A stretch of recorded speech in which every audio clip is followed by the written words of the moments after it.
ओम ध्यानम नमः। नमस्कार दोस्तों, कैसे हैं आप सब लोग। परम पिता परमात्मा हमेशा आपको खुश रखे। दोस्तों, आज हम जिक्र करेंगे अध्यात्म को लेके और धार्मिकता को लेके। देखिए दोस्तों, अपने अपने रास्ते हैं। कुछ लोगों को अध्यात्म सूट करता है और कुछ लोगों को जो है धार्मिकता से ही उनके मन में ठहराव आता है, उनके मन की खुशी मिलती है। तो ये अपने अपने रास्ते हैं। धार्मिकता भी बुरी नहीं है और अध्यात्म भी बुरा रास्ता नहीं है। हमारे ऋषि मुनियों ने, हमारे वेद शास्त्रों ने तो अध्यात्म का रास्ता ही ज़्यादा जो सुझाया है और बताया है। ये जरूर है कि आज की तारीख में धार्मिकता का ज़्यादा बोलबाला है और अध्यात्म कहीं छुप गया है। आज हम इस विषय में बात करेंगे। और साथ ही मैं आपको एक छोटी सी कहानी भी सुनाता हूँ। एक बहुत बड़े ईरान के 13वीं शताब्दी के बहुत बड़े सूफी संत हुए हैं, बहुत अच्छे शायर भी थे। उन्होंने 114 के करीब किताबें लिखी और एक बुरी वर्ड में एक बहुत ही किताब उनकी मशहूर हुई, जिनका नाम था इंतजुकुल तैर के नाम से बुक थी। और इन सूफी संत का नाम था फरूदीन अस्तर। बड़े मशहूर ईरान के ये सूफी संत रहे हैं, बहुत अच्छे शायर रहे हैं। उन्होंने अपनी किताब में का जो सीरियस था, जो उसका जो मैटर था, तो एक कहानी से उन्होंने शुरू किया। जो कहानी उन्होंने बहुत आपको भी समझ में आ जाएगी, और नहीं समझ में आए तो हम लोग को मैं कोशिश करूंगा कि आपको बताऊं। एक बार जो है पक्षियों ने इकट्ठे होकर मीटिंग की कि भी सभी जानवरों का, इंसानों का या और भी जितने जीव जंतु है, कोई ना कोई उनका एक मुखिया होता है और मुखिया ही उसको चलाता है, उस पूरे समाज को। जैसे जंगल का राजा शेर है, पानी में मगरमच्छ की हुकूमत चलती है, और धरती पे इंसानों की हुकूमत चलती है। बहुत सारे राजे महाराजे हुए, तो हम भी क्यों ना अपना को मुखिया या अपना कोई राजा चुने। सभी पक्षियों ने कहा भी हाँ, बहुत ज़्यादा ज़रूरी है ये कि हम ऐसा करना चाहिए। तो वो एक बड़ी भीड़ में इकट्ठे होके उन्होंने सोचा किससे इस बारे में मदद ली जाए, जो हमें सजेस्ट करके। तो किसी ने बताया कि हुदहुद नाम का एक बहुत छोटी सी चिड़िया होती है, क्या उसके पास चलते हैं, और वो बहुत ही बुद्धि है उनके पास, बुद्धिमान है वो शायद हमें कोई रास्ता बताएगी। तो सारे के सारे पक्षी इकट्ठे होके हुदहुद नाम की चिड़िया के पास गए। तो उन्होंने कहा कि ऐसे हम अपने पक्षियों का राजा बनाना चाहते हैं, तो आप हमें इस बारे में कुछ सजेस्ट करें, कुछ बताएं, सुझाव दें कि आपका क्या सुझाव है। उन्होंने कहा कि आपका तो राजा पहले ही निर्धारित है, सुनिश्चित है, आप उनसे मिल सकते हो। कहने जी हमें तो इस बारे में पता नहीं। तो उन्होंने कहा कि वही बात यह है कि मैं बता तो दूँ कि कहाँ पे वो रहता है, लेकिन रास्ता बहुत कठिन है, वो बहुत ज़्यादा उसमें समय भी लगेगा और रास्ता भी बहुत कठिन है। और आपके जो राजा का नाम है वो सीमुर्ग है, तो आप उनसे मिलो, तो आपके राजा हैं, आपको आगे का आपको सुझाव देंगे, आपकी जो उनकी गाइडलाइन आप उनके मान के आप उनके सानिध्य में काम कर सकते हो। तो हुदहुद नाम की चिड़िया से रास्ता पूछ के वो सारे पक्षी जो है सिरमुख को ढूंढने चले गए। अब रास्ता बहुत ज़्यादा कठिन था। बहुत सारे पक्षी तो रास्ते से ही वापस आ गए। कुछ को तो अपने परिवार की याद सताने लगी, कुछ थकावट के मारे, कुछ का हौसला नहीं बना, और ये सारे पक्षी जो हैं लगभग वहाँ से वापस आने शुरू हो गए रास्ते से ही। केवल 30 ही पक्षी बचे जो सिरमुख के पास पहुँच चुके हैं। लेकिन वहाँ भी एक बड़ी विडंबना थी कि जहाँ पे सिरमुख पक्षी बैठा हुआ था, एक किला लगा लो, कोई ऐसी दीवार लगा लो कि उसे फांदना बड़ा मुश्किल था। अब 30 के 30 पक्षियों ने सोचा कि भाई यहाँ तक तो आगे, अब आगे तो बड़ा कठिन रास्ता है, आगे तो जाने का कोई रास्ता दिखाई नहीं दे रहा। तो खैर उनको कोई वहाँ सज्जन मिले, उन्होंने कहा कि आप इस तरीके से इसकी साधना करके आप जा सकते हैं। तो उन्होंने भी वहाँ एक कठोर तपस्या की साधना की, जिससे वो दरवाज़ा खुला और वो किले में या जो भी दीवार वो फांद कर वहाँ तक जा सके सिरमुख पक्षी तक। जब वो 30 के 30 पक्षी सिरमुख पक्षी के सामने पहुँचे तो उन्हें क्या देखा वहाँ पे कि जो पक्षी बैठा हुआ बहुत ही विशालकाय, तो उनको लगा कि तो हम ही बैठे हैं। यानी जो उनका 30 पक्षियों का शरीर था वैसे ही शरीर उनका था। वो बड़े हैरान हुए इस बात को लेके कि हम इतनी मेहनत करके भी यहाँ तक आए हैं, लेकिन तो हम ही बैठे हुए हैं यहाँ पे। तो आपको समझ में आ गया होगा कि ध्यात्म ही एक ऐसा रास्ता है जो आपको उस परमात्मा के पास, उस परमात्मा के पास लेके जाता है। मैंने कई वीडियो में आपको बताया कि हमारी जो आत्मा है ये एक साधारण आत्मा है, लेकिन जो वो परम पिता की आत्मा है वो एक परमात्मा है। बस इतना सा फर्क है। हम दोनों जो है ब्रह्मलोक से आती है ये सारी आत्माएं, लेकिन हमें पहचानना है कि हमारी आत्मा में और परम पिता की आत्मा में क्या फर्क है।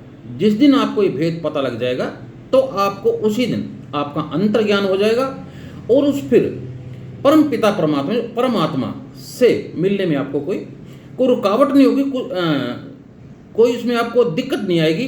तो इस कहानी के द्वारा ये दर्शाया गया, बताया गया है। देखिए दोस्तों, इसमें कठिन रास्ता इसलिए बताया है कि बहुत सारे लोग तो अपनी मोह माया के वश में पड़ के इस संसार में घूमते रहते हैं और यहीं अपना जीवन नष्ट कर देते हैं।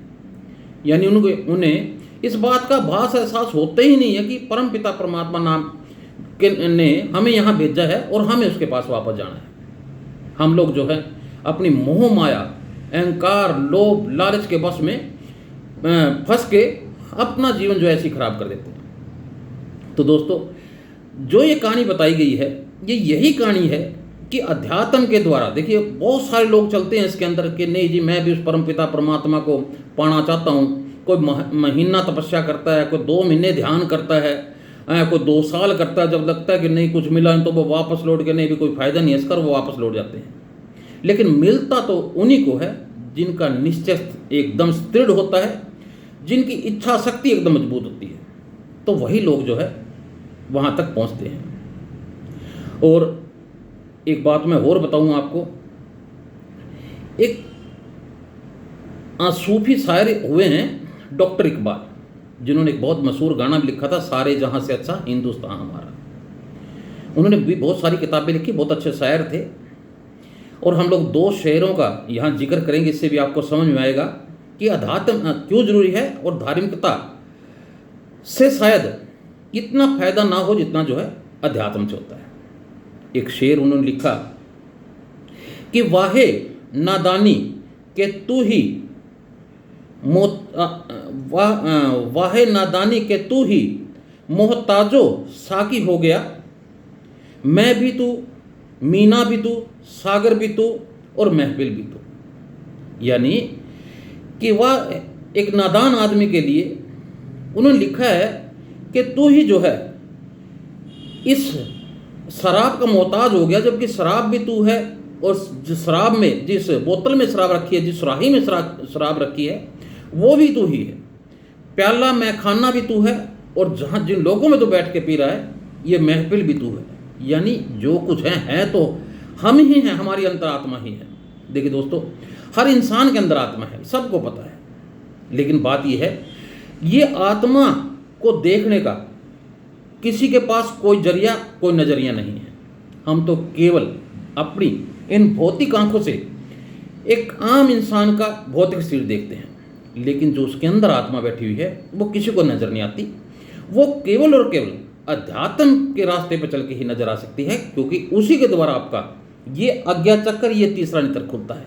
और ये जब खुल जाएगा तो आपको हर वक्त शुद्ध आत्माएं दिखेंगी। कबीर ने भी कहा है कि बुरा जो देखन मैं चला, बुरा न मिलिया कोई, जो मन खोजो अपना तो मुझसे बुरा न कोई। यानी आत्मा तो हर इंसान में बिल्कुल शुद्ध स्वच्छ बैठी हुई है, लेकिन हमारे अंदर ही इतना लाग पेड़ लोभ मोह इतना समाया हुआ है कि हमें हर आदमी जो है बुरा लगने लग जाता है। डॉक्टर इकबाल ने एक और शेर बड़ा अच्छा लिखा है, उसमें लिखा है कि जाने किसकी जुस्तजू यानी तलाश, जाने किसकी जुस्तजू आवारा रखती है मुझे, राह भी तू, रहरो भी तू, राह भर भी तू और मंजिल भी तू। यानी उन्होंने कहा कि पता नहीं क्यों किस चीज़ की तलाश मुझे आवारों की तरह इधर से उधर घुमाती रहती है, जबकि राह भी मैं हूँ, रहरो यानी मुसाफिर भी मैं हूँ,